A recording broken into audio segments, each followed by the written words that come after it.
ಒಂದು ಕಡೆ ಸಂತೋಷ ಇದ್ದರೆ ಒಂದು ಕಡೆ ದುಃಖ ಇದೆ. ಏನಪ್ಪ ಅಂದರೆ ದುಃಖನೇ ಜಾಸ್ತಿ ಇದೆ. ಈ ಸಿನಿಮಾ ರಂಗಕ್ಕೆ ಮೊದಲ ಹೆಜ್ಜೆ ನಾನು ಫಸ್ಟ್ ಟೈಮ್ 2 ವರ್ಷ ಆಯಿತು ಬಂದು. ಏನೋ ಒಂದು ದೊಡ್ಡ ಕನಸಿಟ್ಕೊಂಡು ಬಂದೆ. ಇವಾಗ ಆಗ್ತಿರೋದು ನೋಡಿದರೆ ಒಂದು ಒಳ್ಳೆ ಸಿನಿಮಾ ಕೊಟ್ಟರೆ ಸಿನಿಮಾ ಚೆನ್ನಾಗಿ ಹೋಗುತ್ತೆ, ಜನಗಳು ಬರ್ತಾರೆ ಅಂತ ಎಲ್ಲ ಟಾಕ್ ಇದೆ ಹೊರಗಡೆ. ಬಟ್ ಆದ್ರೂ ನಮ್ಮ ಬ್ಯಾಡ್ ಲಕ್ಕಿಗೆ ಈ ಬೇಡದೇ ಇರೋದೆಲ್ಲ ವಿಷಯಗಳು ತುಂಬ ದೊಡ್ಡ ವಿಷಯಗಳಾಗಿ ಕಾಣ್ತಾ ಇದೆ. ನಾವು ಯಾರೋ ಹೇಳಿದರು, ನಾವು ಯಾವುದೇ ಕಾರಣಕ್ಕೂ ಯಾರ ಹತ್ರನೂ ಈ ಥರ ಚೀಪ್ ಕೆಟಗರಿ ಪಬ್ಲಿಸಿಟಿ ತೊಗೊಳಕ್ಕೆ ಇಷ್ಟ ಇಲ್ಲ. ಯಾಕೆಂದರೆ ನಾವು ರಾಜ್ಕುಮಾರ್ ಅವರ ಫಾಲೋವರ್ಸ್ ಆ್ಯಕ್ಚುಲಿ. ಅಂದರೆ ಅವರು ಹೇಳ್ಕೊಟ್ಟಿದ್ದು ಅವರ ನಡವಳಿಕೆ, ಅವ್ರ ಬಿಹೇವಿಯರ್ ಎಲ್ಲ ನೋಡಿಕೊಂಡು ಕೆಲವೊಂದು ಸಿನಿಮಾಗಳನ್ನ ನೋಡ್ಕೊಂಡು ಬೆಳೆದವರು. ಅವ್ರು ಯಾವತ್ತೂ ಈ ಥರ ಚೀಪ್ ಒಂದು ಪ್ರಮೋಷನ್ಸ್ ಮಾಡಿಲ್ಲ, ನಾವು ಮಾಡೋದು ಇಲ್ಲ.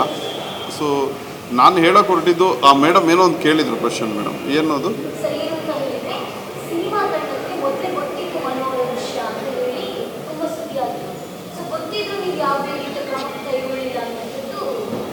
ನನಗೆ ಗೊತ್ತಾಗಿಲ್ಲ ಅಂತಲ್ಲ, ಗೊತ್ತಾಗಿದ್ದು 20 ಡೇಸ್ ಬ್ಯಾಕು ಒಂದು 10ವರೆಗೆ, ರಾತ್ರಿ 10ವರೆಗೆ ಒಂದು ಲೇಡಿ ಫೋನ್ ಮಾಡ್ತಾರೆ. ಯಾರು ಕಾಮಿಡಿ ಕಿಲಾಡಿಗಳಲ್ಲಿ ಅವರು ನಯನ ಅಂತ ಅವ್ರು ಇದ್ದಾರಲ್ಲ, ಅವರು ಫೋನ್ ಮಾಡ್ತಾರೆ. ಅವರು ನಮ್ಮ ಸಿನಿಮಾದಲ್ಲಿ ವರ್ಕ್ ಮಾಡಿದ್ದಾರೆ ಅವರು. ಸೊ ಅವರು ಫೋನ್ ಮಾಡಿದಾಗ ನನಗೆ ಈ ಥರ ಒಂದು ಮಿಂಚು ಅಂತ ಒಬ್ಬ ಹುಡುಗಿ ಇದೆ, ಆ ಹುಡುಗಿದು ಮತ್ತು ಮನುದು ಏನೋ ಅನೈತಿಕ ಸಂಬಂಧ ಇದೆ. ಸೊ ಅವರು ತುಂಬ ವರ್ಷಗಳಿಂದ ಇದೆ. ಸೊ ನಿಮ್ಮ ಸಿನಿಮಾಕ್ಕೆ ಅವಳು ಹೋಗಿ ಪೊಲೀಸ್ ಕಂಪ್ಲೇಂಟ್ ಕೊಡ್ತೀನಿ, ಅಂದರೆ ಆ ಮನು ಬಗ್ಗೆ ಪೊಲೀಸ್ ಕಂಪ್ಲೇಂಟ್ ಕೊಡ್ತೀನಿ, ಮತ್ತು ಇನ್ನೊಂದು ಸಿನಿಮಾನ ಅಂದರೆ ಪ್ರೆಸ್ ಅವ್ರಿಗೆ ಹೇಳ್ತೀನಿ ಅಂತ ಒಂದು ಹೇಳಿದ್ದನ್ನು ಈ ಹುಡುಗಿ ನನಗೆ ಫೋನ್ ಮಾಡಿ ಹೇಳಿದರು. ಸೊ ನಾನು ಒಂದೇ ಸಲ ನನಗೆ, ಯಾಕೆಂದರೆ 20 ಡೇಸ್ ನಾವು ಸಿನಿಮಾ ಆಲ್ರೆಡಿ 23ಗೆ ರಿಲೀಸ್ ಮಾಡ್ತೀವಿ ಅಂತ ಒಂದು ಅನೌನ್ಸ್ಮೆಂಟ್ ಆಗಿದೆ.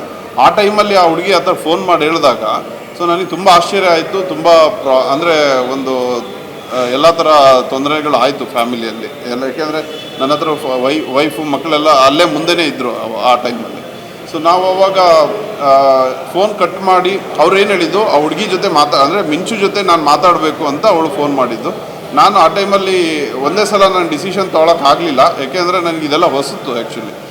ಇಮಿಡಿಯೇಟ್ಲಿ ನಾನು ಒಂದು 10 ನಿಮಿಷ ಬಿಟ್ಟು ಫೋನ್ ಮಾಡಿ ಅಂತ ಅಂದಾಗ ನಮ್ಮ ರಾಮ್ ಸರ್ಗೆ ಫೋನ್ ಮಾಡಿದೆ. ರಾಮ್ ಸರ್ ಫೋನ್ ಮಾಡಿ ಎಲ್ಲ ವಿಷಯ ಹೇಳಿದೆ. ನಾನು ಮನುಗೂ ಫೋನ್ ಮಾಡಿದೆ, ಮನುಗೂ ಬೈದಿದ್ದೀನಿ ನಾನು ಅವತ್ತು. ಈ ಥರ ಮುಂಚೆನೇ ಹೇಳಿದಿದ್ರೆ ಅಟ್ಲೀಸ್ಟ್ ನಾವು ಏನೋ ಒಂದು ಕೂತು ಮಾತಾಡ್ಬೋದಿತ್ತು, ಏನೋ ಒಂದು ಸೊಲ್ಯೂಷನ್. ಈಗ ನಮಗೆ ಇನ್ನೇನು ಬೇರೆ ಏನು ಮಾಡೋಕ್ಕಾಗಲ್ಲ, ಕಳ್ಕೊಂಡಿರೋದನ್ನು ಮತ್ತೆ ನಾನು ತಂದು ಕೊಡೋಕ್ಕಂತೂ ಆಗಲ್ಲ. ಆ್ಯಸ್ ಎ ಒಬ್ಬ ನಿರ್ಮಾಪಕನಾಗಿ ಕೂತು ಮಾತಾಡ್ಬೋದಾ ಅಂತ ಯಾರು ನಮ್ಮ ಡೈರೆಕ್ಟ್ರು, ನಾನು, ಮನು ಎಲ್ಲ ಮಾತಾಡಿದಾಗ ಅವನು ಏನೂ ಇಲ್ಲ ಸರ್, ತುಂಬ ಇಗ್ನೋರ್ ಮಾಡಿಬಿಟ್ಟ. ಅಷ್ಟು ಸಿಂಪಲಾಗಿ ನಾವು ಏನೋ ಇಲ್ವೇನೋ, ಹುಡುಗಿ ಏನೋ ಸುಮ್ಮನೆ ಆಟ ಆಡ್ಸೋಕೆ ಮಾಡ್ತಾರೇನೋ ಅಂತ ಅಂದ್ಕೊಂಡ್ವಿ. ಇಷ್ಟು ಸೀರಿಯಸ್ ಆಗುತ್ತೆ ಅಂತ ಗೊತ್ತಿರಲಿಲ್ಲ. ಆದ್ರೂ ನೆಕ್ಸ್ಟ್ ಡೇ ನಮಗೊಂದು ಶೂಟಿಂಗ್ ಇತ್ತು. ನಾನು ಮನುಗೆ ಹೇಳಿದೆ, ನಾನು ಈ ಶೂಟಿಂಗ್ ಮಾಡಲ್ಲ, ಶೂಟಿಂಗ್ ಸ್ಟಾಪ್ ಮಾಡೋಕ್ಕೆ ಹೇಳಿದ್ದೀನಿ ಡೈರೆಕ್ಟ್ರಿಗೆ.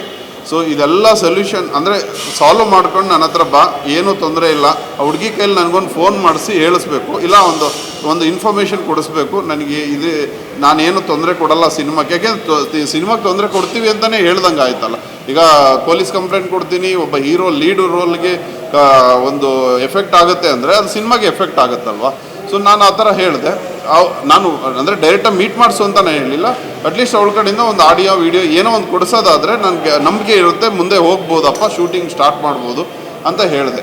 ಒಂದೇ ದಿವಸದ ಶೂಟಿಂಗ್ ಉಳಿದಿದ್ದು, ಬೇರೆ ಎಲ್ಲ ಮುಗಿದಿತ್ತು.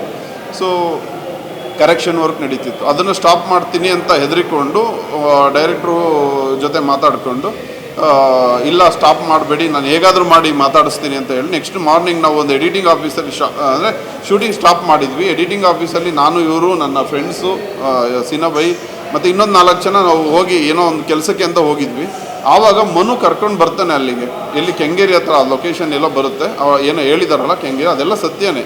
ಕೆಂಗೇರಿ ಹತ್ರ ಕರ್ಕೊಂಡು ಬರ್ತಾರೆ. ಕರ್ಕೊಂಡು ಬಂದು ನನಗೆ ಮನು ಕರ್ಕೊಂಡು ಬರ್ತಾರೆ. ನಮಗೆ ಇನ್ಫಾರ್ಮೇಷನೇ ಇರಲಿಲ್ಲ. ನಾವು ಯಾವತ್ತೂ ಅವಳನ್ನ ಮಾತಾಡಬೇಕು, ಅದು ಏನು ಡೈರೆಕ್ಟಾಗಿ ಒಂದು ಹುಡುಗಿ ಕರ್ಕೊಂಡು ಬಂದು ಮಾತಾಡಿಸ್ಬೇಕು ಅನ್ನೋದಿರಲಿಲ್ಲ. ಕರ್ಕೊಂಡು ಬಂದು ಡೈರೆಕ್ಟಾಗಿ ಒಳಗಡೆ ಕರ್ಕೊಂಡು ಬರ್ತಾರೆ. ಅದು ಎಲ್ಲರಿಗೂ ಅವನಿಗೆ ಗೊತ್ತಿರೋ ವಿಷಯ, ನಾವು ಅಲ್ಲಿರ್ತೀವಿ ಅನ್ನೋದು ಗೊತ್ತಿತ್ತು. ಆ ಹುಡುಗಿ ಜೊತೆ ಇನ್ನೊಬ್ಬ ಅವ್ರು ಯಾರೋ ಅವನು ಮನು ಹೇಳೋದು ಆ ಹುಡುಗಿ ಬಾಯ್ ಫ್ರೆಂಡ್ ಅಂತ ಹೇಳ್ತಿದ್ದ, ನಮಗೂ ಗೊತ್ತಿಲ್ಲ ಅದು.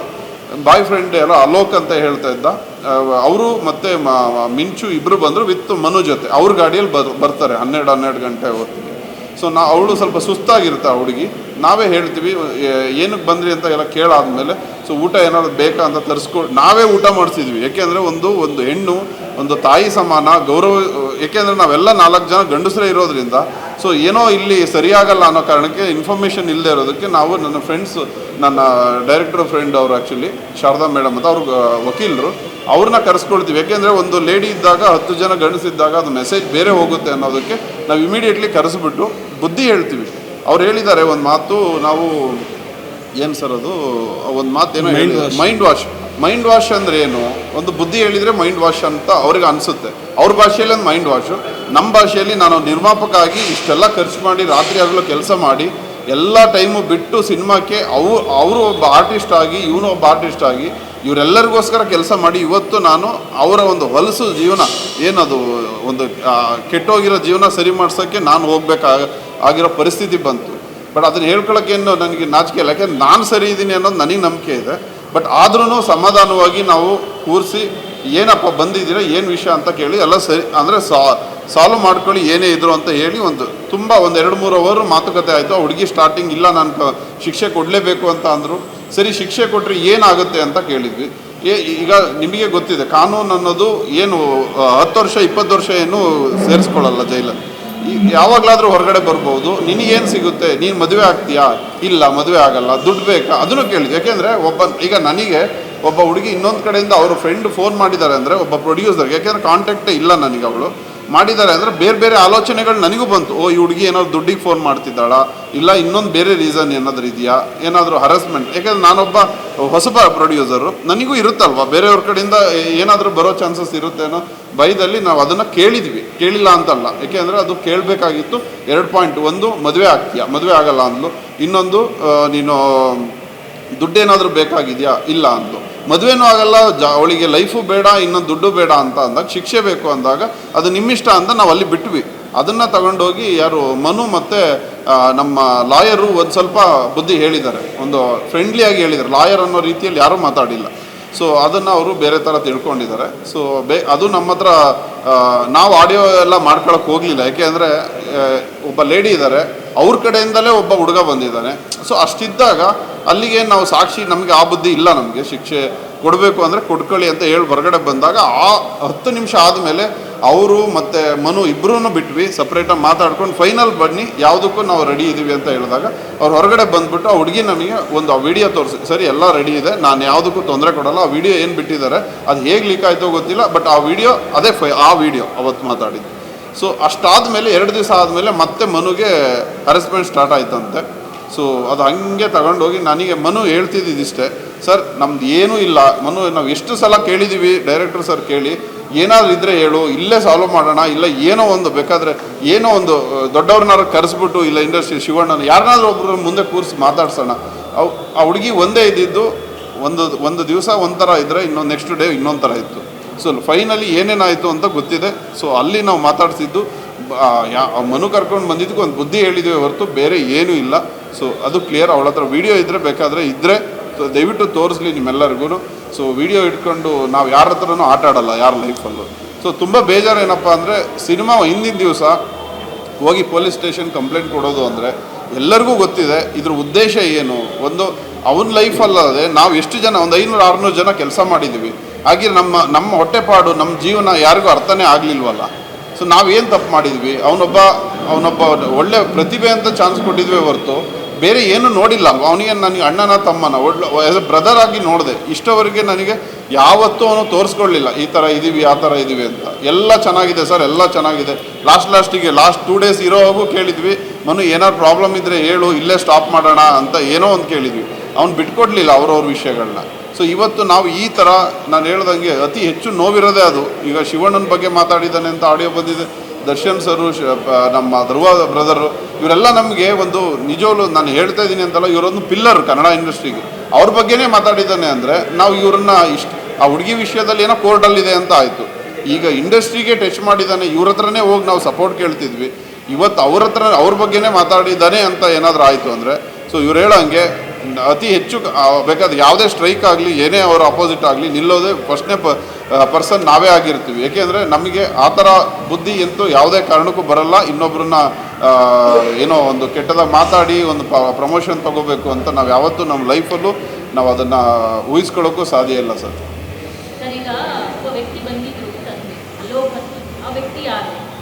ಮೇಡಮ್ ಮನು ಹೇಳಿದ್ದು ನಮಗೆ ಇದೆಲ್ಲ ಮೀಟಿಂಗ್ ಆದಮೇಲೆ ಹೇಳಿದ್ದು, ಆ ಹುಡುಗ ತುಂಬ ವರ್ಷಗಳಿಂದ ಒಂದೇ ರೂಮಲ್ಲಿ ಒಂದೇ ಟೈಮಲ್ಲಿ ಇದ್ದಾನೆ ಅಂತ ಹೇಳಿದ್ದು. ಅದು ಎಷ್ಟು ಸತ್ಯ ಅಂತ ನನಗಂತೂ ಗೊತ್ತಿಲ್ಲ. ಅದೇನೋ ಚೆಕ್ ಮಾಡಬೇಕು ಅಂದರೆ ಫೋನ್ ಮೊಬೈಲ್ ಇದ್ದೇ ಇರುತ್ತೆ, ನೆಟ್ವರ್ಕ್ ಇರುತ್ತೆ, ಅವ್ರ ರೂಮಲ್ಲಿ ಇದ್ದಾನ ಎಲ್ಲಿದ್ದಾನೆ ಇದೆಲ್ಲ ಅವ್ನು ಲವರ್ ಅಂತಲೇ ಹೇಳಿದಾನೆ, ಅವ್ನು ಬಾಯ್ ಫ್ರೆಂಡ್ ಅಂತಲೇ ಹೇಳಿದ. ಒಂದು ಆಡಿಯೋನು ಬಂದಿದೆ ನೋಡಿ, ಅದರಲ್ಲೂ ಆ ಹುಡುಗಿ ಬಾಯ್ ಫ್ರೆಂಡ್ ಅಂತಲೇ ಹೇಳಿದ್ದಾರೆ.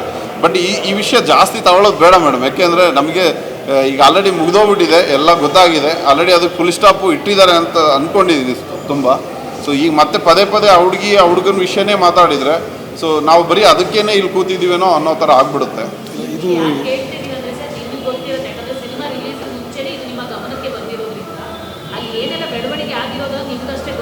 ಮೇಡಮ್ ಮನು ಎಷ್ಟು ಬುದ್ಧಿವಂತ ಅಂದರೆ ಏನೇ ವಿಷಯನೂ ಹೇಳ್ತಿರ್ಲಿಲ್ಲ ಮೇಡಮ್, ಮ್ಯಾನೇಜ್ ಮಾಡ್ತಿದ್ದ.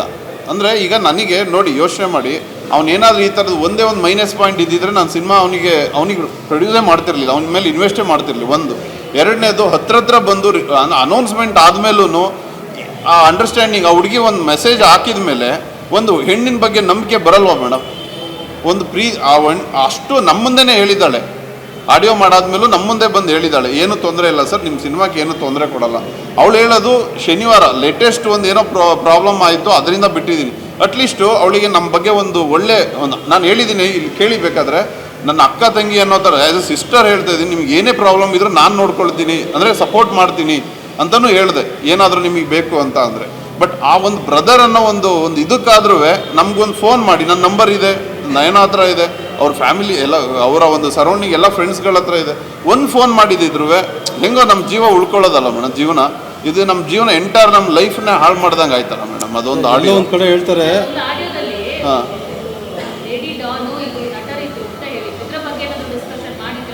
ಮೇಡಮ್, ಮನು ತುಂಬ ಡಿಪ್ಲೊಮೆಟಿಕ್ ಮೇಡಮ್. ಓಕೆ, ನಾನು ಅವ್ನ ಮುಂದೆನೇ ಹೇಳ್ತೀನಿ. ಓಕೆ, ಇಲ್ಲಿ ನಮ್ಮ ಜೊತೆ ಅಲ್ಲೊಂದು ಏನೇನೋ ಮಾತಾಡ್ಕೊಂಡು ಅವ್ನ ಜೀವನ ಒಂಥರ ಒಂದು ಕಾಮಿಡಿ ಕಿಲಾಡಿಗಳು ಅಂತ ಇದೆಲ್ಲ ಕಿಲಾಡಿಗಳೇ ಅವನು. ಓಕೆ, ಹಾಗಂತ ಅವ್ನು ಇಲ್ಲ ಅಂತ ನಾನು ಇದು ಮಾಡ್ತಿಲ್ಲ. ಬಟ್ ಅವ್ನು ಹೇಗೆ ಬೇಕಾದರೂ ಇದು ಮಾಡ್ತಾನೆ. ನಮಗೆ ನಮ್ಮ ಡೈರೆಕ್ಟರ್ ಜೊತೆ ಹೆಂಗೆ ಮಾತಾಡಬೇಕು ಅಂತ ಗೊತ್ತು, ನನ್ನ ಜೊತೆ ಹೇಗೆ ಮಾತಾಡಬೇಕು ಅಂತ ಗೊತ್ತು. ಸೊ ಮ್ಯಾನೇಜ್ ಮಾಡ್ತಿದ್ದ. ಸೊ ಹಾಗಿದ್ದಾಗ ನಮಗೆ ಓಪನಾಗಿ ಹೇಳ್ಬಿಟ್ಟಿದ್ದಿದ್ರೆ ಈ ಥರದ್ದು ನಮಗೆ ಆ ಹುಡುಗಿ ವಿಷಯ ಗೊತ್ತಾಯ್ತಲ್ವಾ, ಅದು ರೇಪ್ ಅಂತ ಅಂದರೆ ಲಿವಿಂಗ್ ಟುಗೆದರಲ್ಲಿದ್ದಾಗ ರೇಪ್ ಹೆಂಗಾಗುತ್ತೆ ಅಂತ ನಾವು ಅಷ್ಟು ಸೀರಿಯಸ್ಸಾಗಿ ತೊಗೊಳ್ಳಿಲ್ಲ. ಏನಾದರೂ ಕಾನೂನು ಇದೆ, ಅದು ಚೆಕ್ ಮಾಡೇ ಮಾಡ್ತಾರೆ. ಸೊ ಇನ್ನು ಎರಡನೇ ಪಾಯಿಂಟ್, ಇದು ಆಡಿಯೋ ಬಂದಾಗ ನಮ್ಮ ಮನಸ್ಸು ಅವತ್ತೇ ಹೊಡೆದೋಯ್ತು ಮೇಡಮ್. ಸೊ ಇದು ನಮಗೆ ಸರಿಯಾಗಲ್ಲ. ನಮಗೆ ಬರಬೇಕಾದವರೇ ಇಂಡಸ್ಟ್ರಿಯಲ್ಲಿ ನಮ್ಮ ಶಿವಣ್ಣ, ದರ್ಶನ್ ಸರು ಅಂಥವ್ರ ಬಗ್ಗೆ ಮಾತಾಡಿದ್ದಾನೆ ಅಂದರೆ ನಾವು ಯಾವ ಮುಖ ಇಟ್ಕೊಂಡು ಇದನ್ನು ಕೇಳೋಕ್ಕಾಗುತ್ತೆ ಮೇಡಮ್? ಜನ ಬನ್ನಿ ಅಂತ ಒಂದು ಒಳ್ಳೆ ಸಿನಿಮಾ ಮಾಡಿದ್ವಿ ಅನ್ನೋ ಒಂದು ಧೈರ್ಯದ ಮೇಲೆ ಇಷ್ಟೆಲ್ಲ ನಾವು ಪ್ರಮೋಷನ್ ಮಾಡ್ತಿದ್ವಿ ಒದ್ದಾಡಿಕೊಂಡು. ಈ ಕ್ಷಣದಲ್ಲೂ ನಮಗೆ ಒಂದು ಹರ್ಟ್ ಆಗಿದ್ದು ಇಂಥ ಅಂದರೆ ನಂದು ರಾಜ್ಕುಮಾರ್ ಹೆಸರಲ್ಲಿ ಒಂದು ಸಿನಿಮಾ ಮಾಡಿದೆ, ಅವರಿಗೆ ಪ್ರೆಸೆಂಟ್ ಮಾಡಿದ್ವಿ. ಸೊ ಅವರ ಫ್ಯಾಮಿಲಿಗೆ ಈ ಥರ ಮಾತಾಡ್ಬಿಟ್ನಲ್ಲ ಅನ್ನೋದು ನನ್ನ ಲೈಫಲ್ಲಿ ಯಾವತ್ತೂ ಮರೆಯೋಕ್ಕಾಗಲ್ಲ. ಇದೊಂದು ನನ್ನ ಪ್ರಕಾರ ಇದು ಫಸ್ಟ್ ಆ್ಯಂಡ್ ಲಾಸ್ಟ್ ಇರ್ಬೋದು ನಮ್ಮ ಸಿನಿಮಾ. ಏನೋ ಒಂದು ಕನಸಿಟ್ಕೊಂಡು ಬಂದೆ, ಬಟ್ ಈ ಥರ ಮಾಡ್ತಾನೆ ಅಂತ ನನಗೆ ಅಂದ್ಕೊಂಡಿರಲಿಲ್ಲ. ಸೊ ಮಾಡಿದರೆ ಖಂಡಿತವಾಗಿಯೂ ಕಾನೂನು ಪ್ರಕಾರ ಅವನಿಗೆ ಶಿಕ್ಷೆ ಆಗಲಿ. ಸೊ ಇದ್ರ ಮುಖಾಂತರ ನಾನು ದರ್ಶನ್ ಸರ್ ಮತ್ತು ಶಿವಣ್ಣ ಮತ್ತು ಧ್ರುವ ಸರ್ಗೆ ಸಾರಿ ಕೇಳ್ತೀನಿ. ಇನ್ ಕೇಸ್ ನಮ್ಮ ಸಿನಿಮಾ ಟೀಮಿಂದ, ಅಂದರೆ ಒಬ್ಬ ಲೀಡ್ ಆ್ಯಕ್ಟರು ಆ್ಯಕ್ಚುಲಿ ಅದು ಕುಲದಲ್ಲಿ ಕೀಳಾಗೋದು ಅಂತಲೇ ಬರುತ್ತೆ, ಎಲ್ಲೋದ್ರೂ ಅದನ್ನೇ ಬಿಂಬಿಸ್ತಿದ್ದಾರೆ. ಸೊ ಆ ಒಬ್ಬ ನಿರ್ಮಾಪಕನಾಗಿ ನಾನು ಎಲ್ಲರಿಗೂ ಸಾರಿ ಕೇಳ್ತೀನಿ. ಇನ್ ಕೇಸ್ ಅವನದು ತಪ್ಪಾಗಿದ್ದರೆ ದಯವಿಟ್ಟು ಶಿಕ್ಷೆ ನೀವು ಏನು ಅಂದ್ಕೊಂಡಿದ್ದೀರ ಆ ಥರ ಮಾಡಿ. ಬಟ್ ಆದರೆ ಒಂದೇ ಒಂದು ಸಲ ನೀವು ಇಂಡಸ್ಟ್ರಿಯಲ್ಲಿ ವರ್ಕ್ ಮಾಡಿದ್ದೀರಾ, ಕಷ್ಟದ ದಿನಗಳೆಲ್ಲ ನೋಡಿದ್ದೀರ ಎಲ್ಲರೂ. ಸೊ ಪ್ರೊಡ್ಯೂಸರ್ ಆಗಿ ಎಷ್ಟು ಕಷ್ಟಪಡ್ತಾರೆ, ಯಾವುದೇ ಪ್ರೊಡ್ಯೂಸರ್ ಆದ್ರೂ ಒಬ್ಬ ಹೊಸ ಕಲಾವಿದನಿಗೆ ಚಾನ್ಸ್ ಕೊಡೋಕ್ಕಿಂತ ಮುಂಚೆ ಅವನ ಬಯೋಡಾಟಾ ಚೆಕ್ ಮಾಡೋಕ್ಕಾಗಲ್ಲ. ಈಗ ಒಬ್ಬ ವರ್ಕರು ಅವನು ಎಕ್ಸ್ಪೀರಿಯನ್ಸ್ ನೋಡ್ಬೋದು ಹೊರತು, ಇಲ್ಲ ಒಂದು ಎಜುಕೇಷನ್ ನೋಡ್ಬೋದು ಹೊರತು ಕೆಲಸ ಕೊಡುವಾಗ. ಬಟ್ ಈ ಥರ ಎಲ್ಲ ಏನು ನಾವು ಅವನ ಪರ್ಸನಲ್ ಲೈಫೆಲ್ಲ ಏನಿದೆ, ಅವನಿಗೆ ಎಷ್ಟು ಜನ ಹೆಂಡ್ತೀರಿ, ಎಷ್ಟು ಜನ ಮಕ್ಕಳು, ಲವರ್ ಇದ್ದಾರಾ, ಇದೆಲ್ಲ ಮಾಡಿ ನಾವು ಏನೂ ಒಂದು ಚಾನ್ಸಸ್ ಕೊಡೋಕ್ಕಾಗಲ್ಲ. ಎಲ್ಲ ಆಗೋಗಿದೆ. ಅಟ್ಲೀಸ್ಟು ನಮಗೆ ಏನು ಜನ ಈಗ ಒಂದು ಸಾವಿರಾರು ಜನ ಬಂದು ಸಿನಿಮಾ ನೋಡಿದ್ದಾರೆ, ಅದರಲ್ಲಿ ಒಬ್ಬರಾದರೂ ಮೇಡಮ್ 99% ಜನ ತುಂಬ ಚೆನ್ನಾಗಿದೆ, 10 ಸಲ 2 ಸಲ 3 ಸಲ ನೋಡ್ಬೋದು ಅಂತ. ನಾನೇ ಇಂಟರ್ವ್ಯೂ ಮಾಡಿದ್ದೀನಿ ಮೇಡಮ್, ನಾನೇ ಡೈರೆಕ್ಟಾಗಿ ಮೈಕ್ ಹಿಡ್ದಿದ್ದೀನಿ, ನೀವು ಬೇಕಾದ್ರೂ ನೋಡಿ ವೀಡಿಯೋಸ್ನ. ಎಲ್ಲರೂ ಒಂದು ಒಳ್ಳೆ ಪಾಸಿಟಿವ್ ಇದ್ದಾರೆ. ಸಿನಿಮಾ ತುಂಬ ಚೆನ್ನಾಗಿದೆ, ಸಾಂಗ್ಸ್ ಚೆನ್ನಾಗಿದೆ, ಎಮೋಷನಲ್ ಇದೆ, ಕಾಮಿಡಿ ಅಂತೆಲ್ಲ ಹೇಳ್ತಿದ್ದಾರೆ. ಬಟ್ ಓನ್ಲಿ ನಮಗೆ ಎಫೆಕ್ಟ್ ಆಗ್ತಿರೋದು ನಮ್ಮ ಶಿವಣ್ಣನ ಬಗ್ಗೆ, ದರ್ಶನ್ ಸರ್ ಬಗ್ಗೆ, ಈ ಧ್ರುವ ಸರ್ಜಾ ಬಗ್ಗೆ ಮಾತಾಡಿರೋದು ಒಂದೇ ಎಫೆಕ್ಟ್ ಆಗ್ತಿರೋದು. ಸೊ ದಯವಿಟ್ಟು ಇಂಡಸ್ಟ್ರಿಯವರು, ಪ್ರೊಡ್ಯೂಸರ್ ಕಷ್ಟ, ನಮ್ಮ ಆರ್ಟಿಸ್ಟ್ಗಳ ಕಷ್ಟ ಮತ್ತು ಟೆಕ್ನಿಷಿಯನ್ ಕಷ್ಟ ನಿಮಗೆ ಗೊತ್ತಿರುತ್ತೆ. ದಯಮಾಡಿ ಯಾರಾದರೂ ಬಂದು 4 ಜನ ಮಾತಾಡಿ ಶಿಕ್ಷೆ ಆಗೋರ ಕಷ್ಟ, ಅಂದರೆ ತಪ್ಪಿತಸ್ಥರಿಗೆ ಶಿಕ್ಷೆ ಆಗಲಿ. ನಾವು ಯಾರೂ ತಪ್ಪು ಮಾಡಿಲ್ಲ. ಇನ್ ಕೇಸ್ ನಾನು ತಪ್ಪು ಮಾಡಿದರೆ ಈ ಥರದ್ದು ಖಂಡಿತವಾಗಿಯೂ ನಾವೇ ಸಿನಿಮಾನ ನೋಡಬೇಡಿ ಅಂತಲೇ ಹೇಳ್ತಿದ್ವಿ ಏನೋ. ಬಟ್ ನಾನು ತಪ್ಪು ಮಾಡಿಲ್ಲ, ಇನ್ವೆಸ್ಟ್ ಮಾಡಿರೋ ನಾನು, ಕಷ್ಟಪಟ್ಟಿದ್ದಾರೆ ರಾಮ್ ಸರು, ರಾತ್ರಿ ಹಗಲು ಮಾಡಿದ್ದಾರೆ ಮೇಡಮ್. ಅದು ನೆನ್ಕೊಂಡ್ರೆ ಇವಾಗಲೂ ಕಣ್ಣೀರು ಬರುತ್ತೆ. ಸೊ ದಯಮಾಡಿ ಜನಗಳು, ಪಬ್ಲಿಕ್ಕಿಗೆ ನಾವು ಕೇಳ್ಕೊಳ್ಳೋದಿಷ್ಟೇ, ಇದೊಂದು ಒಳ್ಳೆ ಸಿನಿಮಾ, ಮಿಸ್ ಮಾಡ್ಕೋಬೇಡಿ. ಒಂದು ಸಲ ಬಂದು ನೋಡಿ. ಇನ್ನೊಂದು ವಾರ ಇರುತ್ತೆ, ಒಂದು ವಾರ ನೀವು ನಿಮ್ಮ ಆಶೀರ್ವಾದ ಇದ್ದರೆ, ನಾವು ತಪ್ಪು ಮಾಡಿಲ್ಲ ಅಂತ ನಿಮಗೆ ಅನಿಸಿದರೆ, ಪರ್ಟಿಕ್ಯುಲರ್ಲಿ ನಾನು, ನಮ್ಮ ಡೈರೆಕ್ಟ್ರು, ನಮ್ಮ ಟೀಮ್ ತಪ್ಪು ಮಾಡಿಲ್ಲ ಅಂತ ನಿಮಗೆ ಅನಿಸಿದರೆ ಬಂದು ನೋಡಿ. ಏಕೆಂದರೆ ಇದೊಂದು ಅಳಿವು ಉಳಿವಿನ ಪ್ರಶ್ನೆ. ನಾನು ತುಂಬ ಒಂದು ದೊಡ್ಡ ಕನಸಿಟ್ಕೊಂಡು ಬಂದಿದ್ದೀನಿ. ಅದು ನಾನೇನು ದುಡ್ಡು ಮಾಡಬೇಕು ಅಂತಂತೂ ಬಂದಿಲ್ಲ. ನಾವು ಕನ್ನಡಿಗರಿಗೋಸ್ಕರನೇ ಮಾಡಿರೋ ಸಿನಿಮಾ. ನಾನು ಅವತ್ತು ಹೇಳಿದೆ, ಕನ್ನಡಿಗರಿಗಾಗಿ ಮಾಡಿದ್ದೆ, ನಾನು ಕನ್ನಡಿಗರಿಗೋಸ್ಕರ ಮಾಡಿರೋದು. ಆ ಸೋನು ನಿಗಮ್ ಅವರು ಆ ಥರ ಕನ್ನಡಿಗರಿಗೆ ಅವಮಾನ ಮಾಡಿದಾಗ ಅಂಥ ಯಾರೂ ಡಿಸಿಷನ್ ತೊಗೊಳ್ದೇ ಇರೋ ಅಂಥ ಟೈಮಲ್ಲಿ ನಾವು ತೊಗೊಂಡು ಅವ್ರ ಸಾಂಗನ್ನ ಡಿಸ್ಕಂಟಿನ್ಯೂ ಮಾಡಿದ್ದೀವಿ. ಎಷ್ಟು ಲಾಸ್ ಆಗಿದೆ? 15-20 ಲಕ್ಷ ಲಾಸ್ ಆಗಿದೆ. ಅದನ್ನು ನಾನು ಮಾತಾಡಲಿಲ್ಲ. ಏನಕ್ಕೆ ಅಂದರೆ ನಮ್ಮ ಕನ್ನಡಿಗರು ನಾವೆಲ್ಲ ಒಂದಾಗಿರಬೇಕು, ನಮ್ಮ ಕನ್ನಡಿಗರು ಬೆಳೆಸಬೇಕು. ಕನ್ನಡಿಗರಿಗೆ ಅವಮಾನ ಅಂದರೆ ಅದೆಲ್ಲರಿಗೂ ಒಂದೇ, ನನಗಾಗೋದು ಒಂದೇ, ನಮ್ಮ ಎಲ್ಲರಿಗೂ ಆಗೋದು ಒಂದೇ ಅನ್ನೋ ಕಾರಣಕ್ಕೆ ನಾನು ತೆಗೆದಾಕ್ತೆ. ಸೊ ಬಟ್ ಇವತ್ತು ಯಾರೋ ಒಬ್ಬ ತಪ್ಪು ಮಾಡಿರೋದಕ್ಕೆ ದಯವಿಟ್ಟು ನಮ್ಮ ಮೇಲೆ ನೀವು ದ್ವೇಷ ಮಾಡಬೇಡಿ. ತುಂಬ ಒಳ್ಳೆ ಸಿನಿಮಾ, ದಯವಿಟ್ಟು ನೋಡಿ ಅಂತ ಈ ಮುಖಾಂತರ ನಿಮ್ಮ ಕೇಳ್ಕೊಳ್ತೀನಿ.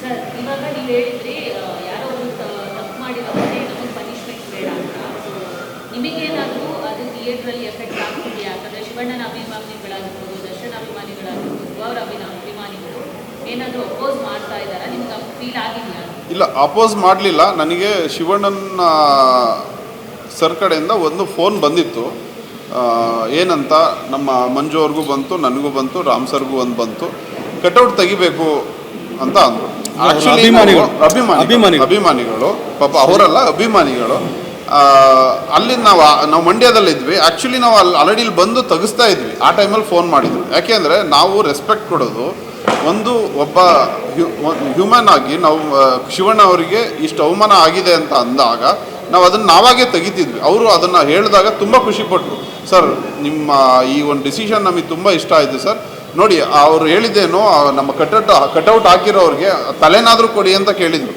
ಮನೋದು ನಾವೇನೋ ಮಾಡ್ತೀವಿ ಅಂತ. ಬಟ್ ಅದನ್ನು ಇಟ್ಟಿದ್ದಾರೆ ಅಲ್ಲೇನೆ. ಅವ್ರು ಏನೂ ಬಂದು ಮಾಡಲಿಲ್ಲ. ಏನೋ ಇನ್ನೂ ಒಂದು ಮ್ಯಾಟ್ರ್ ಬಂದಿದೆ, ಅಂದರೆ ಸಿನಿಮಾಗೆ ತೊಂದರೆ ಕೊಡಬೇಡಿ ಅಂತ ಫೋನ್ ಮಾಡಿ ಕೇಳಿದಾಗ ಅದನ್ನ ಹೇಳಿದ್ದಾರೆ. ನಿರ್ಮಾಪಕ ಸಿನಿಮಾಕ್ಕೆ, ಯಾಕೆಂದರೆ ಅವ್ರಿಗೆ ಗೊತ್ತಿದೆಯಲ್ಲ ಮೇಡಮ್, ಹಾರ್ಡ್ ವರ್ಕ್ ಮಾಡಿದ್ದಾರೆ ಹಿಂದೆಯಿಂದ.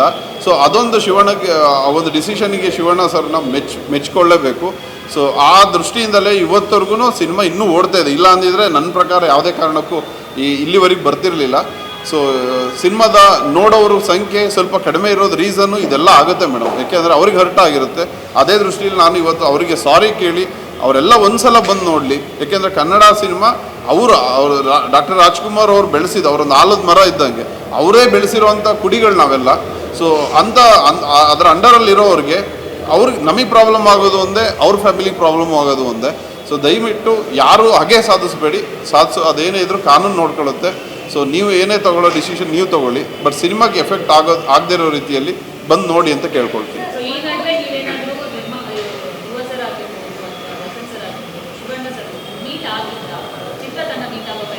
ಇಲ್ಲ, ನಾವು ಪ್ರಯತ್ನ ಪಡ್ತಾ ಇದ್ದೀವಿ. ಬಟ್ ಏನಂದರೆ ಅವರು ಬ್ಯುಸಿ ಶೆಡ್ಯೂಲ್ಸಲ್ಲಿದ್ದಾರೆ, ಅವ್ರ ಶೂಟಿಂಗಲ್ಲಿದ್ದಾರೆ. ಶಿವಣ್ಣ ನಿಮಗೆ ಗೊತ್ತು, ಅವರು ಬ್ಯುಸಿ ಇದ್ದರು.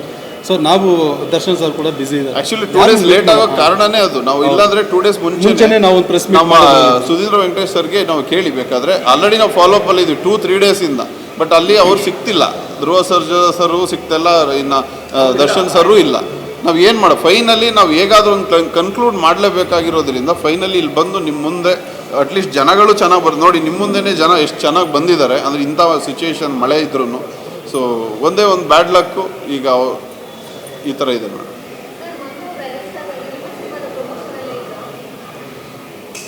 ಆ್ಯಕ್ಚುಲಿ 2 days ಬ್ಯಾಕ್ ಅವರು ಎವ್ರಿ ಡೇ ಟಿ ಶರ್ಟ್ ಹಾಕ್ತಾನೆ ಇದ್ರು ಮೇಡಮ್. ಅವರು ಯಾವತ್ತೂ ಟಿ ಶರ್ಟ್ ಇಲ್ಲ, ತುಂಬ 24/7 ಪ್ರಮೋಷನ್ ಆಕ್ಟಿವಿಟೀಸ್ ಮಾಡ್ತಿದ್ದ. ಹೌದು. ಸೊ ಆ ವಿಷಯವಾಗಿ ಅವ್ನು ಊರಿಗೆ ಹೋಗ್ಬೇಕು ಅಂತಾನು ಹೇಳ್ತಾ ಇದ್ದ ನಮಗೆ.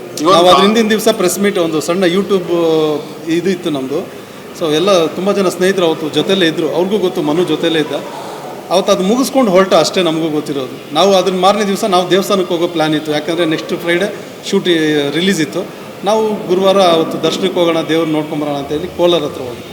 ಸೊ ಆವಾಗ ನಮಗೂ ನ್ಯೂಸ್. ನಾವೆಲ್ಲ ಹೇಗೆ ಅಂದರೆ ಮೇಡಮ್, ನಾವೊಂದು ಹೋಟೆಲ್ಗೆ ಹೋದರೆ ಊಟಕ್ಕೆ ಕಾಫಿ ಕುಡಿಯೋಕ್ಕೆ ಹೋದರೆ ಪಾಂಪ್ಲೆಟ್ಸ್ ಇಟ್ಕೊಂಡು ಹೋಗಿ ಅವ್ರಿಗೆ ಕೊಡ್ತಿದ್ವಿ. 24/7 ನಾವು ಎಲ್ಲ ಟೈಮಲ್ಲೂ ಅವನು ಮಾಡಿದ ನಾವು ಮಾಡಿ ಪ್ರಮೋಷನ್ ಮಾಡ್ತಾನೆ ಇದ್ದಿದ್ದಕ್ಕೆ ಇವತ್ತು ಕುಲದಲ್ಲಿ ಕೇಳೋದು ಆಲ್ಮೋಸ್ಟ್ ಎಲ್ಲರಿಗೂ ರೀಚ್ ಆಗಿದೆ. ಮಾಡ್ತಿದ್ರು ಎಲ್ಲ ಟೈಮಲ್ಲೂ ಅವರು ಟಿ ಶರ್ಟ್ ಹಾಕ್ತಿದ್ರು.